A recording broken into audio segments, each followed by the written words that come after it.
Sí, André. Sí, Sí, André. sí, se ve bien. Buenísimo, entonces.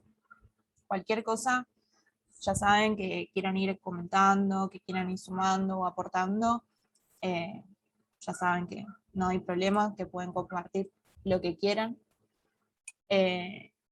Había pensado este taller con la idea de que tengan como una herramienta extra a la hora de pensar la cuestión del debate, sobre todo por el hecho de que por ahí uno dice que para qué, digamos, estamos haciendo esto, digamos, cuál es el objetivo de llevar a cabo un debate, y como por ahí es medio complicado de entender o de llevar a la praxis.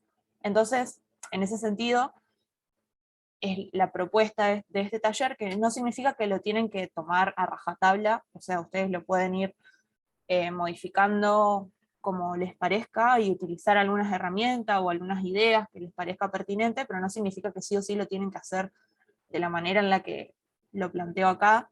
Eh, y bueno, también ya saben que cualquier acompañamiento o duda que necesiten en esta semana, me pueden consultar, me pueden escribir, yo estoy disponible, digamos, para tratar de ayudarles, y obviamente que si no sé algo, puedo consultarlo y luego avisarles para tener certeza de lo que necesiten saber.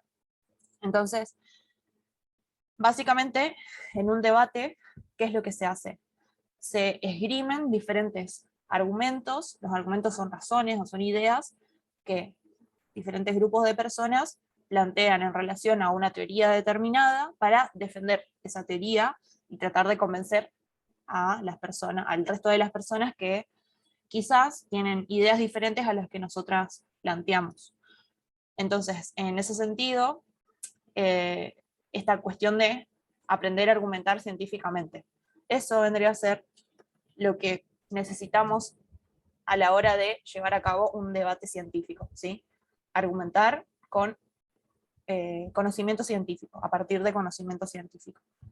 Por ahí es como uno utiliza la palabra argumentar y dice, ¿por qué argumentar si estamos hablando de un debate? Porque en realidad justamente en un debate se van a trabajar todo el tiempo argumentos, que por ahí parece una palabra media lejana o medio de otro tipo de ciencias, pero es muy importante poder aplicarlas también al campo o sea, más de las ciencias biológicas, como es en este ejemplo.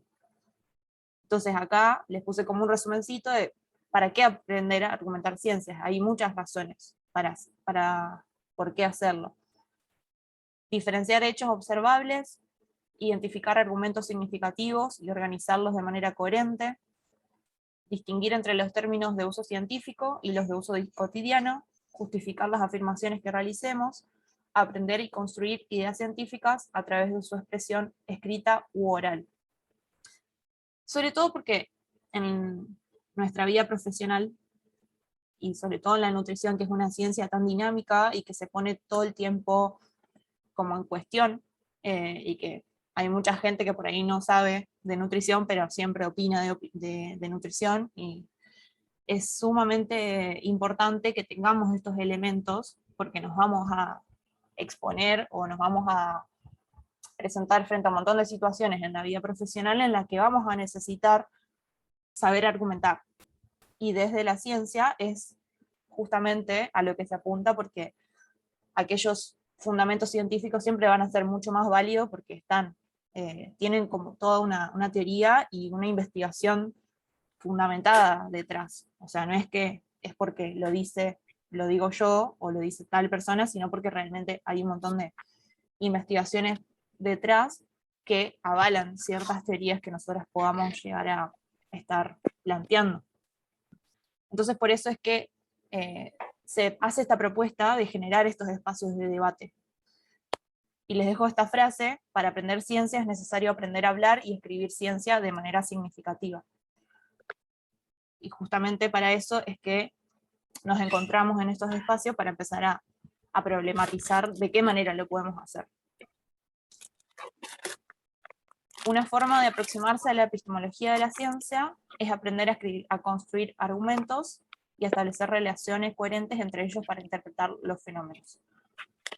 Esto es importante en el sentido de que uno cuando argumenta, eh, para que tenga mayor como fuerza o validez aquello tipo de argumentos que planteemos, debemos necesariamente entender las relaciones que existen entre las diferentes ideas o teorías que estemos planteando, porque eso nos va a dar como mucha más legitimidad a la hora de plantear determinada teoría. Acá yo se los pongo todo de manera muy genérica, porque en realidad la idea es que después todo eso lo podamos aplicar a cualquier tipo de texto que tengamos que trabajar, cualquier tipo de tema. Y justamente, ¿de qué manera lo hacemos? Aprendiendo a producir textos argumentativos.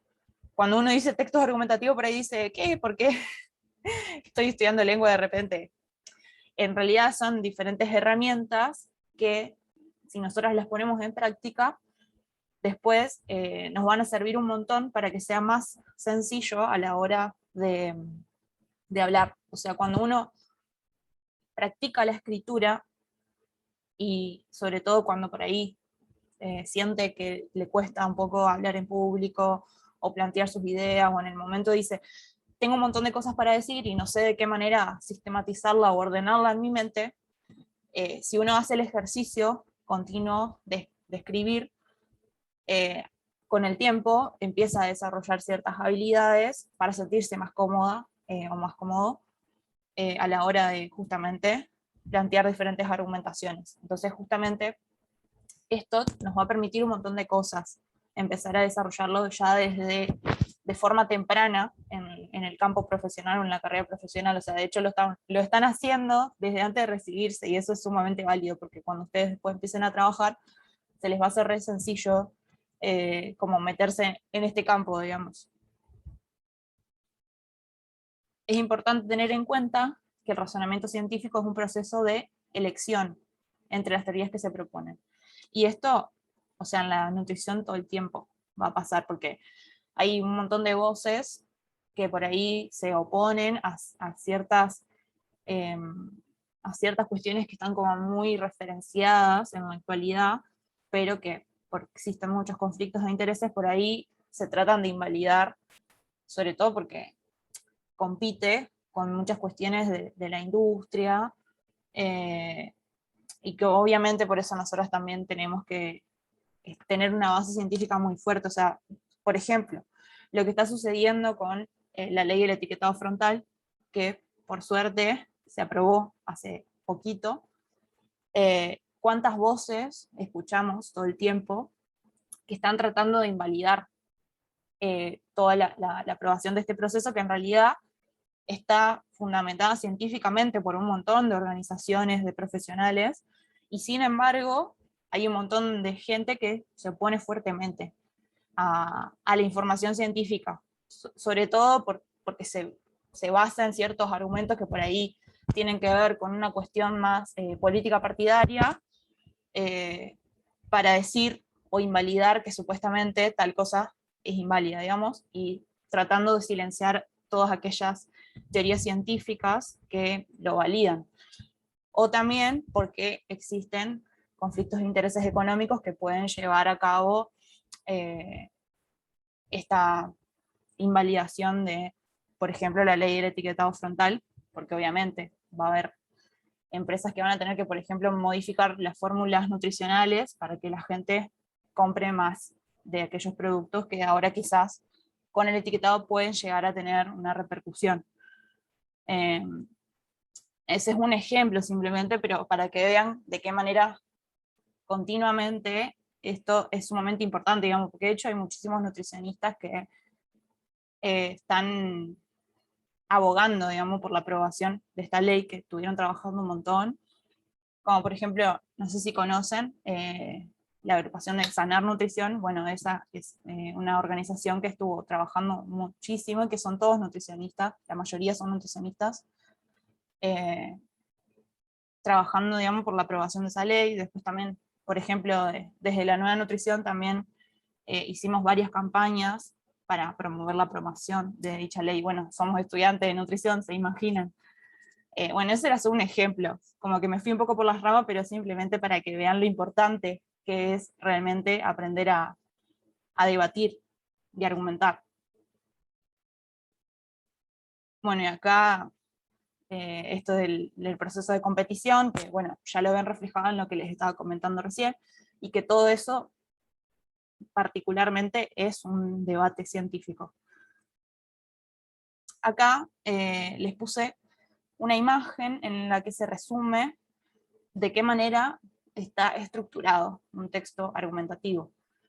Como ven, no es un texto lineal, o sea, no necesariamente tiene que estar de manera tan estructurada, o sea, podemos ir reconociendo en diferentes partes del texto eh, las diferentes fuentes, digamos. Tenemos primero los hechos, luego esos hechos se reconocen que poseen ciertas ventajas, pero también ciertos inconvenientes. Entonces, entre esas ventajas y esos inconvenientes se pueden llevar a cabo comparaciones, que ahora vamos a ver qué pasa, digamos, con esas comparaciones que se pueden llevar a cabo, porque en realidad es una forma como de darle mayor validez a esos datos, porque uno dice, tiene ventajas, también tiene desventajas, pero lo dice de manera más implícita, de manera comparativa, y después lo termina ejemplificando para llegar a una conclusión determinada. Y generalmente la conclusión lo que busca es validar nuestra tesis o nuestra teoría que planteamos en los hechos y datos. ¿Cómo llegamos a validar esa conclusión? A través de las justificaciones y las fundamentaciones. Quédense tranquilos que ahora vamos a ver bien qué es cada cosa, y vamos a ver también un ejemplo para que a ustedes les quede de alguna manera para poder tener un ejemplo para después, si lo quieren aplicar a la hora de realizar el debate, lo pueden hacer. André, Sí. yo quería saber si también ibas a tocar el tema, ¿viste? Del armado del póster. Sí, O sí. sea, más o menos para tener una idea de, porque, Sí, sí. por ejemplo, yo nunca hice uno, esta va a ser mi primera vez. O sea, sí hemos analizado papers para otras materias y los hemos presentado oralmente, pero nunca hicimos un póster, o por lo Sí, menos yo sí. hasta ahora.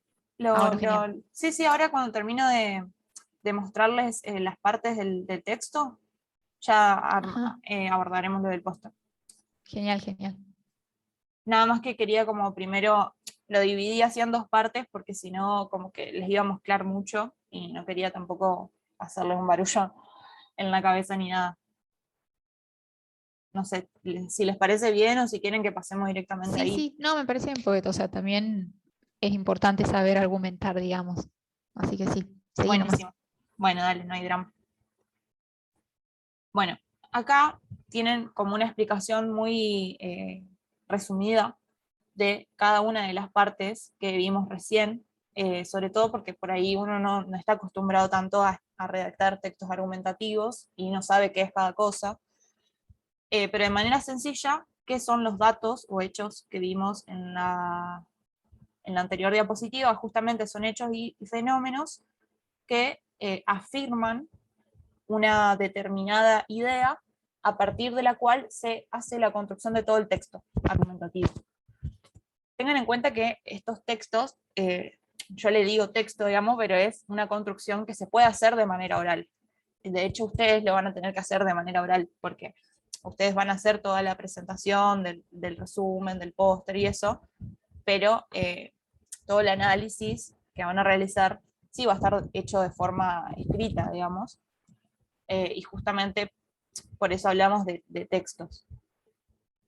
Luego tenemos la justificación.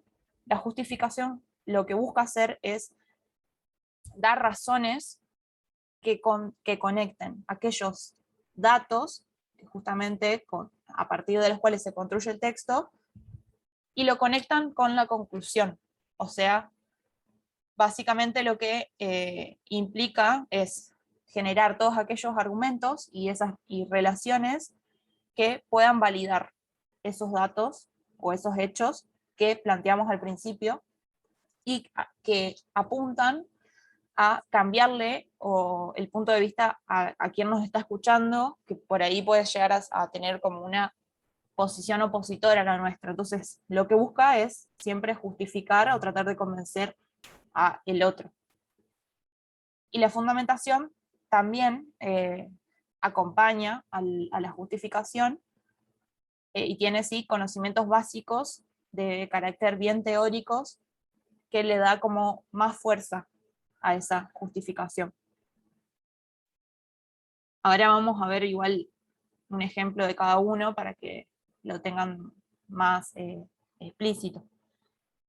También la argumentación, al mismo tiempo que la justificación, también trata de generar esos argumentos que le van a ir dando más fuerza a la teoría que nosotros estamos planteando, a los hechos que estamos planteando, y trata de validar toda esa teoría, justamente para también convencer o persuadir a los demás. ¿Y cuáles son los elementos que se utilizan en la argumentación? Estos recursos. Se utiliza lo que se llama ventaja, inconveniente y comparación, que yo se los había mostrado acá. O sea, dentro de la argumentación tenemos inconvenientes, comparaciones o ventajas.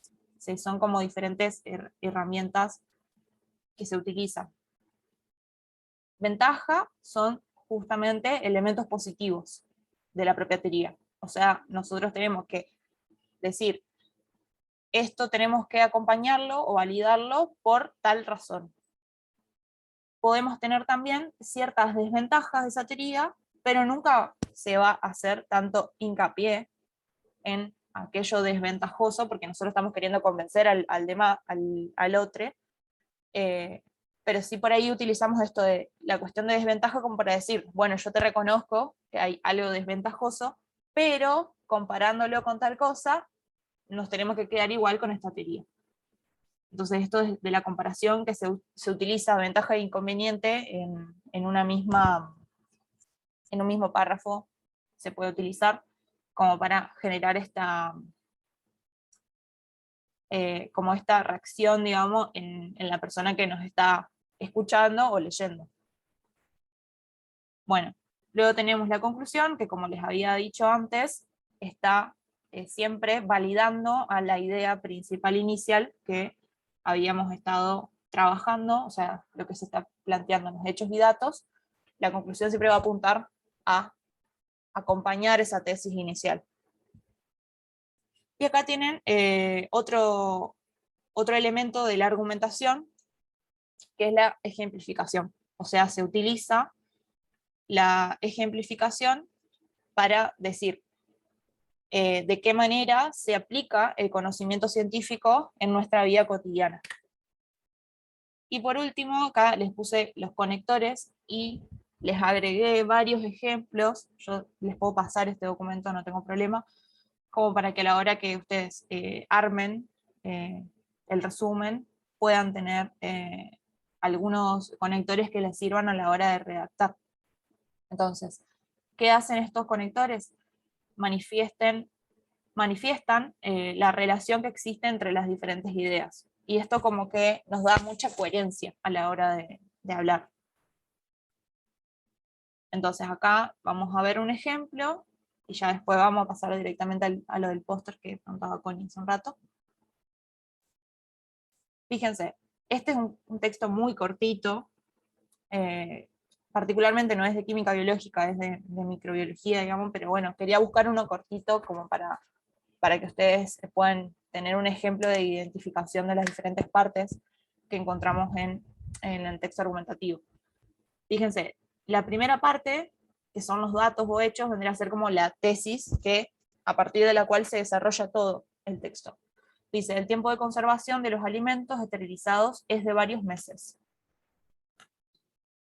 Luego tenés una justificación, porque con esta técnica se eliminan casi todos los organismos, los microorganismos. Fíjense que acá utilizamos un conector. ¿Por qué? Son sumamente importantes los conectores porque van conectando las diferentes ideas. Y si no los tuviéramos, sería muy complicado también entender el texto o comprender, digamos, hacia dónde queremos ir. Siempre la justificación va a ir acompañada de la fundamentación. La fundamentación vendría a ser como una idea que refuerza esa justificación. Fíjense que dice, porque con esta técnica se eliminan casi todos los microorganismos, ya que se calienta a temperaturas muy elevadas durante pocos minutos. O sea que da como más información explicando por qué ocurre eso que se está justificando.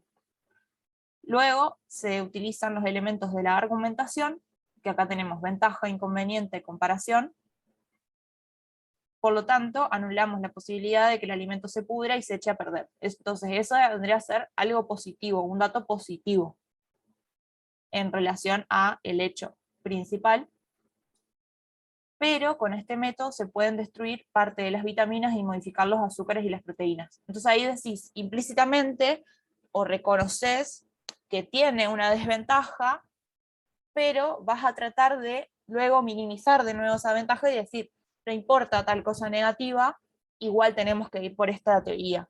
Y esto es lo que se vislumbra, por ejemplo, en la comparación. Otras técnicas de comparación, de conservación, que también modifican las características sensoriales y nutritivas de los alimentos, en cambio necesitan un tiempo muy largo de preparación, como por ejemplo el salado de los jamones.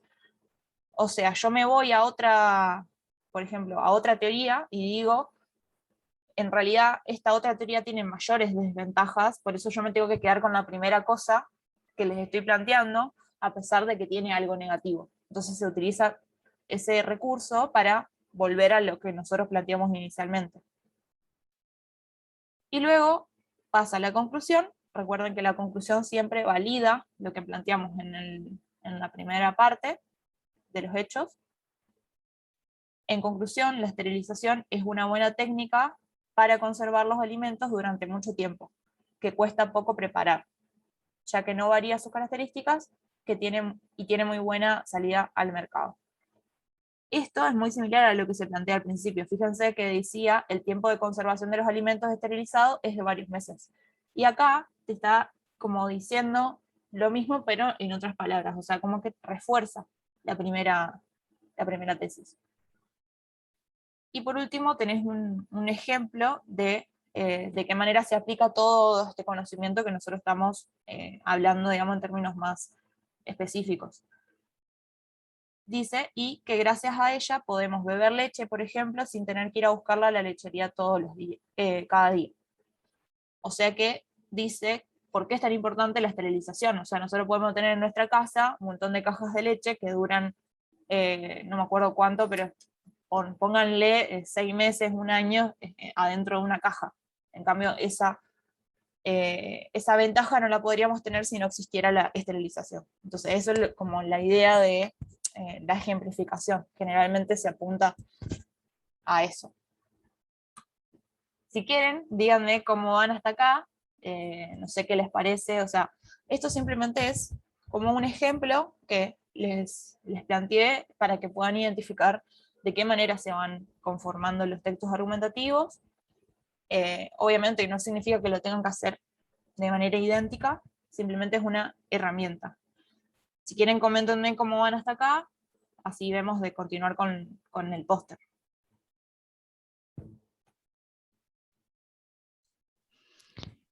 Bien, André. Sí, nosotros justo con Aye, que bueno, yo estoy con ella para presentar el seminario, nosotros nos tocó el aceite de hígado de bacalao, bueno, para confrontar con la chía. Y lo que pasa, encontramos cosas positivas del aceite de hígado de bacalao, pero también algunas que otras cosas negativas. Entonces teníamos dudas de cómo manejarnos en ese sentido. Ahora que vos lo explicaste, queda un poco más claro, digamos, cómo abordarlo. O sea, como que Buenísimo. echar luz más en la ventaja que en la desventaja, pero nombrar la desventaja. Pues no sabíamos si nombrar también la desventaja y eso, bueno, teníamos dudas con eso. Así que, bien. Buenísimo entonces. Sí, por ahí yo no sabía bien cómo ustedes iban con el análisis de los textos y eso, porque por ahí capaz que depende mucho del recorrido que hayan tenido. Por ejemplo, en la escuela secundaria se trabaja la cuestión de textos argumentativos, pero varía un poco también, depende a dónde cada uno fue a la escuela y todo eso. Entonces por eso también me gustó la idea de poder darles algunas herramientas como que puedan, si no lo sabían hacer, que puedan tener alguna algún acompañamiento en esto, digamos. No sé si alguno quiere comentar algo más.